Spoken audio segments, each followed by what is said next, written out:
मित्रों, जैसा कि आप सभी जानते हैं कि हिंदू धर्म में इंद्र को देवताओं का राजा माना जाता है और उन्हें स्वर्ग का स्वामी भी माना जाता है। किंतु क्या आप यह जानते हैं कि आखिर देवराज होने के पश्चात भी इंद्रदेव की इस धरा पर पूजा क्यों नहीं होती है और उनका कोई मंदिर इस धरा पर क्यों नहीं है? तो चलिए आज मैं आपको इस विषय में बताता हूँ। वीडियो शुरू करने से पहले मेरी आपसे इतनी ही विनती है कि मेरे चैनल को लाइक, सब्सक्राइब, बेल आइकन को प्रेस और कमेंट सेशन में एक प्यारा सा कमेंट ज़रूर कीजिएगा। तो चलिए शुरू करते हैं।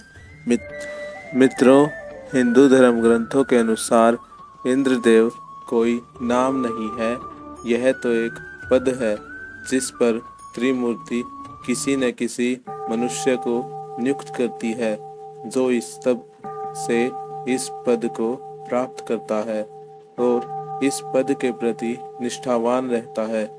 किंतु अभी तक कोई भी इस पद के प्रति निष्ठावान नहीं रह चुका है। अभी तक 14 मनुष्य इंद्रदेव बन चुके हैं, अर्थात 14 इंद्रदेव आ चुके हैं और 15वां अभी बैठा है। एक मान्यता के अनुसार जो भी व्यक्ति इंद्रदेव के पद पर नियुक्त होता था, वह किसी भी तपस्वी या राजा को इस पद पर नियुक्त नहीं होने देता था। कभी वह मेनका जैसी अप्सराओं को भेजकर महामुनियों की तपस्या को भंग करवाता था, तो कभी राजाओं के अश्वमेध यज्ञ भंग करवाने के लिए उनके घोड़े चुरा लेता था। किंतु एक बार इंद्रदेव ने एक ऐसा पाप किया था, एक ऐसा अधर्म किया था, जिस कारण मनुष्यों ने इंद्रदेव की पूजा करना छोड़ दिया था। यह बात तब की है जब सतयुग चल रहा था। गौतम ऋषि नामक एक महाविद्वान वन में अपनी अर्धांगिनी अहिल्या के साथ रहते थे। एक बार जब इंद्रदेव अपने वाहन ऐरावत पर सवार होकर धरतीलोक से गुजर रहे थे, तो उनकी नज़र माता अहिल्या पर पड़ी, जिनकी सुंदरता को देखकर इंद्रदेव अपनी सुध बुध खो बैठे। उनकी सुंदरता पर मोहित हो गए और स्वर्ग लोग आने के पश्चात भी उन्हीं के बारे में सोचने लगे। तब देवराज इंद्र ने एक युक्ति का सहारा लिया और उन्हें ज्ञात हुआ कि महर्षि गौतम हर रोज प्रतिदिन सुबह ध्यान के लिए वन में जाते हैं। उन्हें यह एक बहुत ही अच्छा अवसर लगा और उन्होंने ऋषि गौतम का रूप धारण करके माता अहिल्या के समक्ष पहुंचकर उनके साथ संबंध बनाने का प्रयास किया। किंतु कुछ समय के पश्चात माता अहिल्या को ज्ञात हो गया कि यह देवराज इंद्र है और उसी समय महर्षि गौतम वहां पर पधार गए और उन्होंने देवराज इंद्र को देखा और माता अहिल्या को देखा।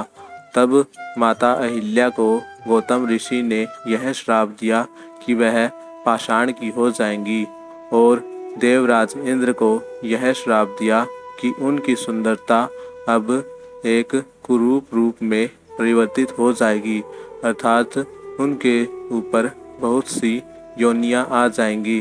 किंतु देवराज इंद्र अत्यंत भयभीत हो गए थे। तब इंद्रदेव गौतम ऋषि से क्षमा याचना करने लगे और उसके पश्चात गौतम ऋषि ने इंद्रदेव के सभी योनियों को आँखों में परिवर्तित कर दिया और गौतम ऋषि ने अपनी अर्धांगिनी माता अहिल्या से कहा कि हे देवी, आपको त्रेता युग में श्री राम ही इस श्राप से मुक्त करेंगे, तब तक आपको इसी प्रकार रहना होगा। एक कथा यह भी है कि जब द्वापर युग का अंतिम समय चल रहा था, उस समय श्री नारायण ने, हरि नारायण ने अपना अवतार श्री कृष्ण स्वरूप लिया था।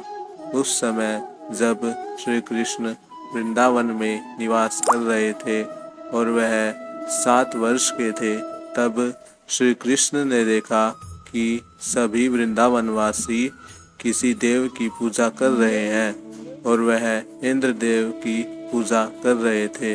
तब इंद्रदेव की पूजा करते हुए श्री कृष्ण ने सभी वृंदावनवासियों से कहा कि हम इंद्र की पूजा क्यों करें, क्योंकि हमें सब सुविधा सब कुछ तो गोवर्धन देता है। इस कारण हमें गोवर्धन की पूजा करनी चाहिए। और सभी वृंदावनवासी उनकी इस बात से सहमत हो गए और वह सब श्री कृष्ण के कहे मुताबिक गोवर्धन की पूजा करने लगे।